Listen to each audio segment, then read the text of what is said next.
Welcome to my review of Daredevil Born Again, episode 1 and 2.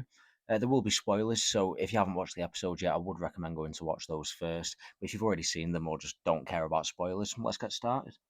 So, this series was originally going to be a reboot and not a continuation of the Netflix series, but after fan backlash, they reworked the entire show, brought Karen and Foggy back, played by Deborah Allen Wall and Eldon Henson, as well as Fist's wife, Vanessa. The first episode starts off great. We see Karen, Matt, and Foggy leaving work to go to Josie's bar for a police officer called Cherry's retirement. They're having a good time. Foggy's flirting with a lawyer from the DA's office at the bar, all just having a good laugh. There's a bit of flirting between Matt and Karen as well. Then Foggy gets a phone call from the client that is currently hiding at his apartment due to being in danger during a case. He goes outside with the call, but Matt overhears the phone call, realizes that the client's in danger, goes outside to see what's going on, and eventually goes to suit up and try and help the client. While he's on the way there, he finds out that the client's okay and the attacker's left. But he wanted to find out where Foggy was. And next thing, Foggy gets shot in the chest outside of Josie's. Karen's with him and obviously immediately starts screaming and tries to save him. Two officers run out of Josie's bar and get shot in the head immediately as well. And then the camera cuts to across the road, and Bullseye is walking across the street in a new suit, which doesn't look the best, to be honest. He was obviously saved at the end of season 3. Before he can attack Karen, Daredevil swings in to save her.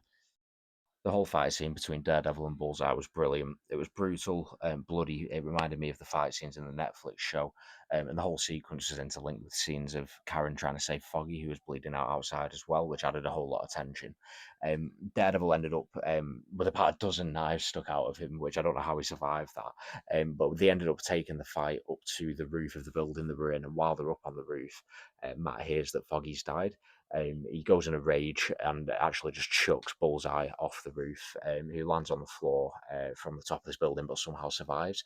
Don't know how, but he does end up getting taken to court about a year later in the show and getting sent to prison for this. So there is some consequences.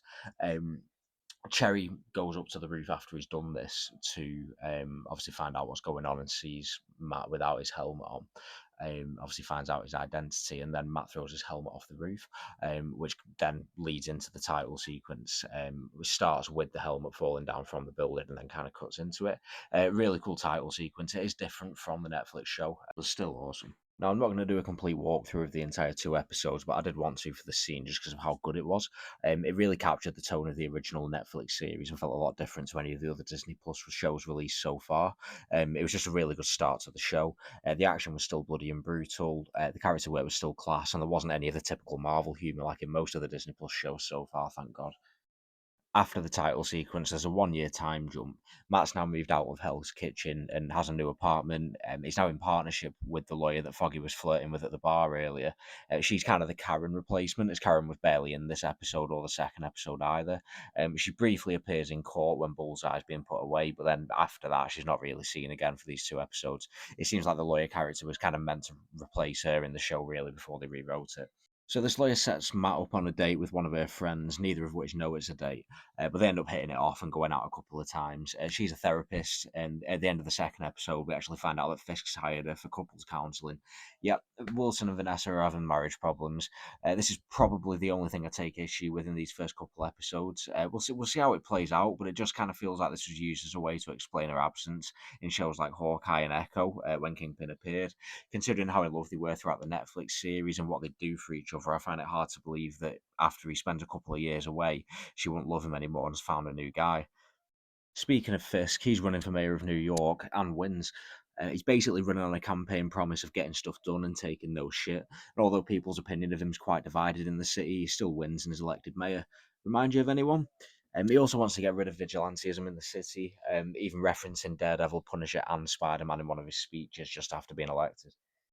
There's a scene towards the end of the first episode where Matt and Fisk are having a coffee and a catch up just before Fisk wins the election. This is up there with the opening 10 minutes for the best scene in the show for me so far. It starts off quite light-hearted with them having a bit of a joke about it not being unpleasant to see each other, as seen in the trailers, and how they rarely visit Hell's Kitchen anymore.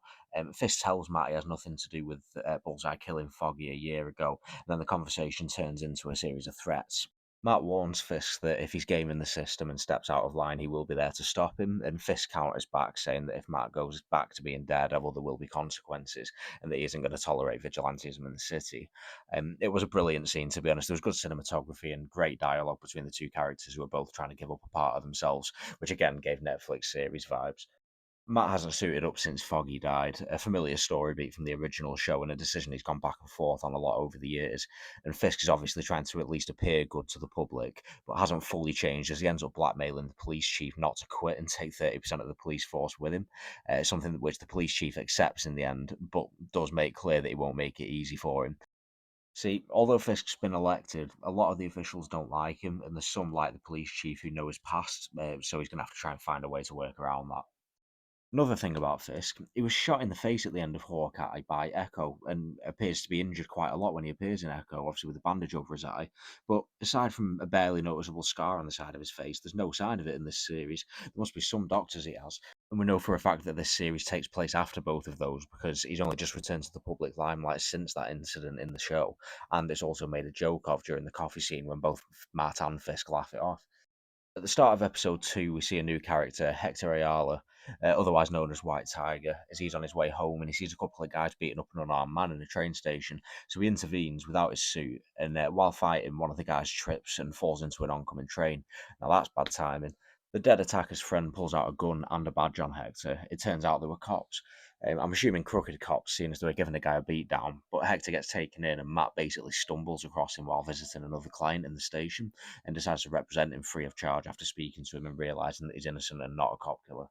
But he does still think he's hiding something and eventually finds out that he's White Tiger after Cherry finds the suit at his apartment, which obviously causes issues for the case as well as conflict within Matt as he's just given up doing the same thing. But he manages to get the judge to not allow the evidence into the case as it's not relevant to that night, with him not wearing the suit or the amulet, so that definitely helps the case. Matt's trying to find the witness who the cops were beating up to hopefully get a witness statement and acquit the White Tiger. Matt realizes that the other cops are going to want to probably kill the witness, so he follows one of the cops home who beat him up, listens in on a conversation that he has with another cop over the phone where they discuss the location of the witness, and then beats them to his apartment. He gets the witness out of the building and waits for the cops, not letting them through, so they give him a beat down, which he takes, but then they put a gun to his head, which forces Matt to go full Daredevil mode and take them both out, breaking one of their arms and potentially killing both of them. He was absolutely brutal with them, and they did not look alive by the time the episode came to an end. Wonder how Matt's going to explain this one. Helps the witness who sees him in the apartment, and then two cops wind up dead in there moments later. It's going to be a tough one to get out of that. I also wanted to point out that one of the cops had a tattoo of the Punisher's logo on his wrist. I'm not exactly sure what that means, but I'm sure it's something to look out for in future. After Matt potentially kills the two cops, he lets out a terrible scream, and that is the end of episode 2. For me, I thought this was a great start to the show. There had been some leaks coming from inside Marvel that the first 4 episodes had a bit more stuff from the old version of the show before it was reworked, so they potentially aren't as good as the back half of the series. If that's the case, I cannot wait to see what's in store. Even just in these 2 episodes, it was quite dark, gritty, and bloody compared to most other stuff in the MCU so far, but it still feels quite self-contained. It was still linked to the MCU through dialogue, but it seemed like its own story, and the fight scenes were absolutely unbelievable. It was a really impressive start. It'll be interesting to see if Bullseye shows up again down the line, considering he somehow survived that fall and ended up sentenced to life in prison. Thinking he might escape at some point and show up again down the line in the back half of the show, but we'll have to wait and see. I'm also a bit gutted that they skipped straight past the emotional fallout of Foggy being killed, other than the quick scene in the courthouse with Karen. I feel they could have stuck with that time period a bit longer, considering how much of a loved character he was from the original series and the impact he would have had on the audience. But I get they needed to skip forward to make sense with what they were trying to originally do with the storyline that they kept in after the rewrite. It helps explain the fact that obviously he's working in a new practice, he's moved out of Hell's Kitchen, etc. Hopefully, we get more of Karen in the back half of the show. And if the rumours that Deborah and Eldon have both signed on for season 2, we may even get Foggy back. Unless the season 2 scenes are just going to be flashbacks, maybe he isn't dead. The death did look convincing, but there was a storyline in the comics where Foggy faked his death, I believe. So maybe they're going to go down a similar route. Let's wait and find out. Okay, that's all from me. I haven't decided if I'm going to cover the show weekly or do a few episodes at a time yet. I think I'm just going to wait and see what happens in the next episode or two and decide from there. But I will definitely be covering the show, so make sure to subscribe so you don't miss any videos. And if you like the video, please drop it a like. Thanks very much for listening. Have a good one, and I'll catch you next time.